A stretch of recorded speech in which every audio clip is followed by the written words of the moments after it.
ఈరోజు తన వాగ్దానం ద్వారా దేవుడు మనతో మాట్లాడుతున్నందుకు ఆ వాగ్దానం మీ జీవితంలో ప్రభువు నెరవేర్చునుగాక. ద్వితీయోపదేశ కాండము 2వ అధ్యాయము 7వ వచనం మనం చదివినట్లయితే, నీ దేవుడైన యెహోవా నీకు తోడై ఉన్నాడు, నీకేమీ తక్కువ కాదు. నీ దేవుడైన యెహోవా నీకు తోడై ఉన్నాడు, నీకేమీ తక్కువ కాదు. దేవుడు మనకు తోడై ఉంటే దేవుడు నీకు ఏమీ తక్కువ కాదని ప్రభు చెప్తున్నాడు. దేవుడు నీ కుటుంబంలో, నీ బంధువుల్లో, నీ స్నేహితుల్లో, నీ చుట్టుపక్కల ఉన్న వాళ్ళందరిలో దేవుడు నిన్ను ఎన్నుకున్నాడు. నిన్ను ఎన్నుకుని ఆయన నీకు తోడుగా ఉన్నాడు. ఆ దేవుడు మనకు తోడుగా ఉన్నాడు కాబట్టి ఆ దేవుడు నీకు ఏమీ తక్కువ కాదంటున్నాడు. ఆయన ఆ దేవుడు అయిన యెహోవా నీకు ఏమీ తక్కువ కాదని చెప్తున్నాడు. తన ప్రజలతో అంటున్నాడు, ఈ అరణ్యములో 40 సంవత్సరాలు మీరు నడిచారు, మీకేమైనా తక్కువైందా? తిండికి తక్కువైందా? నీరుకు తక్కువైందా?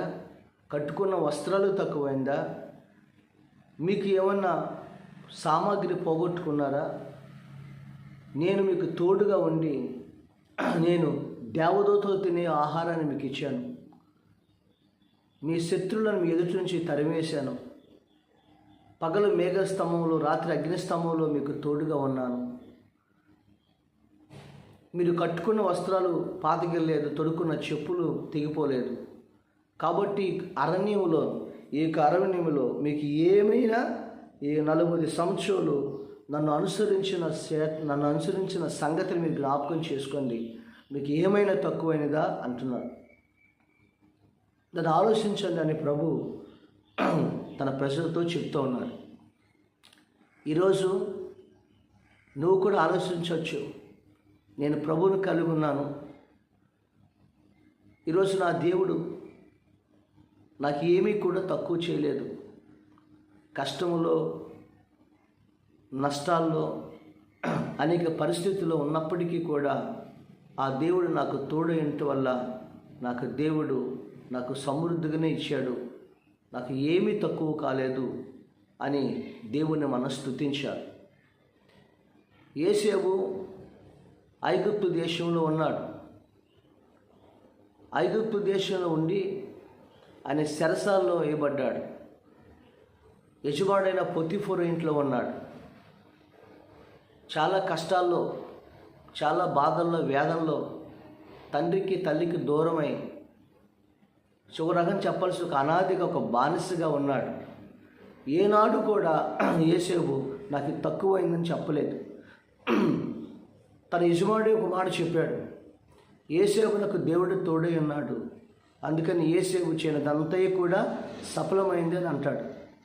దేవుడి బిడ్డలమైన మన గురించి మన పక్కవారు కూడా చెప్పాలి, దేవుడు వీరికి తోడై ఉన్నాడు, దేవుడు వీళ్ళని ఆశీర్వదించాడని. చెరసాల్లో యోసేపును పడేస్తే చెరసాల్లో కూడా దేవుడు తోడై ఉన్నాడు. చెరసాల అంతటికి కూడా ఆ చెరసాల నాయకుడు యోసేపుని, వాళ్ళందరి మీద యోసేపుని అధికారిగా నియమించాడు. ఆ చెరసాలలో ఉన్న దేవుడు సింహాసనం ఐగుప్తులో తీసుకెళ్ళి సింహాసనం మీద కూర్చోబెట్టాడు. ఈ రోజున అక్కడ ఐగుప్తు అంతటా, ప్రపంచం అంతటా ఆహారం తక్కువైతే యోసేపు పరిపాలన చేస్తున్న ఐగుప్తులో ఆహారం తక్కువ కాలేదు. ప్రపంచానికి ఆహారాన్ని అమ్మాడు, తన ఇంటి వరకు కూడా ఆహారం తక్కువ కాలేదు.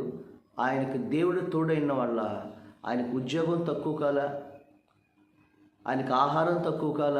యోసేపుకి సమస్తాన్ని దేవుడు సమకూర్చాడు. ఆయన దూషించిన వారే, ఆయన నిందించిన వారే ఆయనకి సాగిలు పడ్డారు వచ్చి. అంటే దేవుడు యోసేపునకు తోడైనాడు కనుక యోసేపునకు ఏమీ తక్కువ కాలేదు. ఎందుకని అంటే దేవుడు నువ్వు ఒంటరిగా ఉన్నా, నువ్వు ఏ పని చేస్తున్నా దేవుడు నీ జీవితాలను నేను వదిలిపెట్టడు. దేవుడు నీకు ఏమీ తక్కువ కాదని ప్రభు చెప్తున్నాడు. దేవుని స్తోత్రం. అబ్రహాము ఒంటరిగా ప్రభు దగ్గరికి వచ్చాడు, సమస్తాన్ని వదిలిపెట్టి వచ్చాడు. దేవుణ్ణి ఆధారం చేసుకున్నాడు, విశ్వాసంతో దేవుణ్ణి నమ్మాడు. అప్పుడు అబ్రహాముకి దేవుడు తోడై ఉండి అబ్రహాము అంటాడు, నేను నీకు కేడమును, నీ బహుమానం అత్యధిక మగును అని చెప్తున్నాడు. ఆదికాండం 15 అధ్యాయంలో మనం చూస్తాం. అబ్రహాముకి దేవుడు సమస్త విస్తారమైన ఆస్తినిచ్చాడు. దేవుని వెంబడించినందుకు, అబ్రహాముకి దేవుడు తోడైనందుకు ఆయన మన ఆదికాండం మనం చూస్తాం, 13 అధ్యాయంలో మనం చూస్తాం. వెండి బంగారములు, దాసీలు, తర్వాత వాళ్ళు కలిసి నివసించడానికి వారికి స్థలము లేనందున వారు దేవుడు ఆశ్రయించిన ఆస్తి వాళ్ళు కలిసి నివసించలేనంతగా దేవుడు విస్తరించాడు. విస్తారమైన ఆస్తిని, ఐశ్వర్యాన్ని దేవుడు అబ్రహాముకి ఇచ్చాడు. కారణం, అబ్రహాముకు దేవుడు తోడే అన్నాడు. ఈరోజు నీ జీవితంలో కూడా ఈరోజు ఏమీ తక్కువ కాకుండా నీకు కూడా విస్తారముగా దేవుడు నీకు ఇస్తాడు. అందుకని ఎలియాజరు చెప్తాడు, నా యజమానులను తన యొక్క కుమారుడిని ఇస్సాకు నాకు సంబంధం చూడటానికి లాభం దగ్గరికి వెళ్ళినప్పుడు ఆయన అంటాడు, నా యజమానుడు తన పిలిచిన దేవుడిని వెంబడించి వచ్చాడు. ఆ యజమానుడు దేవుడు తోడయుండి నా యజమాని దేవుడు బహుగా ఆశీర్వదించాడు అంటాడు. అంటే ఎలియాజరు యజమానుడు అబ్రహాముని దేవుడు బహుగా ఆశీర్వదించాడని లాబాను సాక్ష్యం చెప్తాడు. అంటే ఎలియాజరు సాక్ష్యం చెప్తాడు అబ్రహాం గురించి. ఇక్కడ యోసేపు గురించి పొత్తిఫొర సాక్ష్యం చెప్తాడు. ఇక్కడ అబ్రహాం గురించి ఎలియాజరు సాక్ష్యం చెప్తాడు లాబాన్తో, నా యజమాని తన దేవుడు బహుగా ఆశీర్వదించాడు, ఆయన వెంబడించాడు, ఆయనకి ఏమీ తక్కువ కాలేదు అని సాక్ష్యం చెప్తాడు. దేవుని స్తోత్రం. నీ గురించి కూడా అనేకులు, నీ బంధువులు, నీ తోబుట్టులు నీకు సాక్ష్యం చెప్పేటట్లుగా దేవుడు నిన్ను దీవిస్తాడు. ఏమీ తక్కువ చేయడు, అన్న వస్త్రాలు తక్కువ చేయడు, ఏమీ తక్కువ చేయడు. అందుకని యాకోబు అంటాడు, అయ్యా ఒంటరిగా వెళ్తున్నా, నేను ఒక కర్ర చేత్తో పట్టుకెళ్తున్నాను, నాకు తినటానికి ఆహారం, కట్టుకోవటానికి వస్త్రాలు, ఇదిగో నేను క్షేమకరంగా వెళ్ళి నాకు ఉద్యోగం వస్తే, మనకు క్షేమకరంగా వస్తే ఇదిగో నా జీవితంలో నాకు ఇచ్చిన దాంతో అంతా నీకు ఇస్తాను, దాంతో సగం ఇస్తాను 10వ వంతు, తర్వాత ఇక్కడ మందిరం కడతాను, నువ్వు ఆరాధిస్తాను మొక్కుకొని వెళ్ళాడు. యాకోబు ఒంటరిగా వెళ్ళాడు. యాకోబుని విస్తారంగా ప్రభు దీవించాడు. హల్లెలూయా. ఈరోజు జీవము కలిగిన దేవుడు నీకు తోడై ఉంటే నీ చేయనిదంతా కూడా సఫలపరుస్తాడు. దేవుడు నీకు తోడై ఉంటే నువ్వు సమస్తాన్ని వదిలిపెట్టుకుని ప్రభు కొరకు నువ్వు బ్రతుకుతుంటే విస్తారమైన ఆస్తి, విస్తారమైన ఐశ్వర్యము అబ్రహాముకి ఇచ్చినట్లుగా, తన గర్భఫలమైనటువంటి తన కుమారుని ఇచ్చినట్లుగా ఆకాశ నక్షత్రములు అబ్రహాముని ఆశీర్వదించినట్లుగా ఆశీర్వదిస్తాడు. దేవుడు నీకు తోడే అంటే అన్న వస్త్రాలకి కొదవ లేకుండా, ఉద్యోగానికి కొదవ లేకుండా దేవుడు నిన్ను యాకోబును ఆశీర్వదించినట్లుగా నిన్ను కూడా దేవుడు ఏం చేస్తాడు? ఆశీర్వదిస్తాడు. దేవుని స్తోత్రం. అందుకే ఈరోజు నీకు ఎవరు తోడై ఉండాలి? దేవుడు తోడై ఉండాలి. సేవ చేస్తున్న సేవకుల గురించి కూడా ప్రభు చెప్తున్నాడు. శిష్యులందరితో యేసు ప్రభువారు ఆయనకు మాట చెప్తుంటాడు.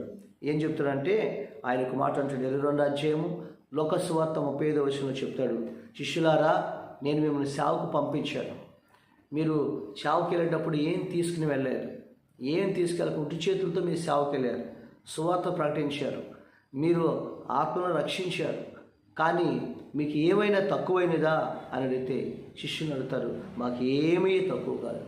సేవ చేస్తున్న సేవకులు కూడా ప్రభు అంటున్నాడు, దేవుడు మీకు ఏమైనా తక్కువైనదా? మాకేం తక్కువ కాలేదు ప్రభా, మాకు అన్ని సమృద్ధిగా ప్రభు ఇచ్చాడట అని అన్నాడు. పనివాడు జీతానికి పాత్రుడని ప్రభు చెప్పాడు. ఈరోజు జీవం కలిగిన దేవుడు నీకు తోడై ఉండాలి. నువ్వు చేయనిదంతా కూడా సఫలమవుతుంది. నీకు దేవుడు తోడై ఉండాలి.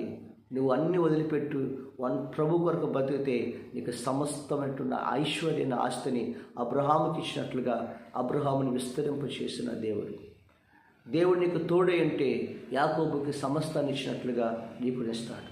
దేవుడు నీకు తోడై ఉంటే నీవు చేస్తున్న సేవలో ఈరోజు నా దేవుడు నీకు ఏమీ తక్కువ కాకుండా నేను పోషిస్తాడు, నీ సేవను ఆశీర్వదిస్తాడు, ఆత్మను రక్షిస్తాడు, సంఘాన్ని దీవిస్తాడు. ఎందుకంటే పిలిచిన దేవుడు నమ్మదగిన.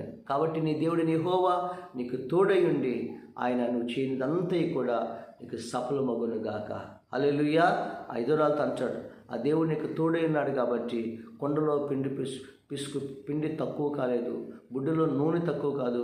భూమి మీద వర్షం పడి మళ్ళీ ధాన్యం పండి మళ్ళీ ఆహారం వచ్చేంత వరకు ఆయన అంటున్నాడు, ఏలియాతో చెప్తున్నాయా, బుడ్డలో నూనె తక్కువ కాల, కొండలో పిండి తక్కువ కాల, ప్రజలందరూ కూడా రాజ్యంలో ఆహారం కోసం అలవటిస్తుంది, నాకేమీ తక్కువ కాలేదు, దేవుడు నన్ను సమృద్ధిగా దీవించాడని సారేపతిదురాలు సాక్ష్యం చెప్తుంది.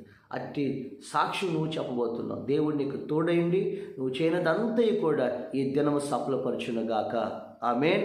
తండ్రి, ఈ బిడ్డలకు కూడా ఈ వాక్యం విన్నారు, మీరు తోడయండి, వారి పనుల్లో తోడయండి, వారి చదువులో తోడయండి, వారి ఉద్యోగ వ్యాపారంలో తోడయండి, వారికి ఏమీ తక్కువ కాకుండా మీరు తోడయండి, సమస్తమును సఫలపరిచి దీవించమని యేసు నామమున అడుగుచున్నాము తండ్రి. ఆమేన్. దేవుడు మిమ్మల్ని దీవించునుగాక.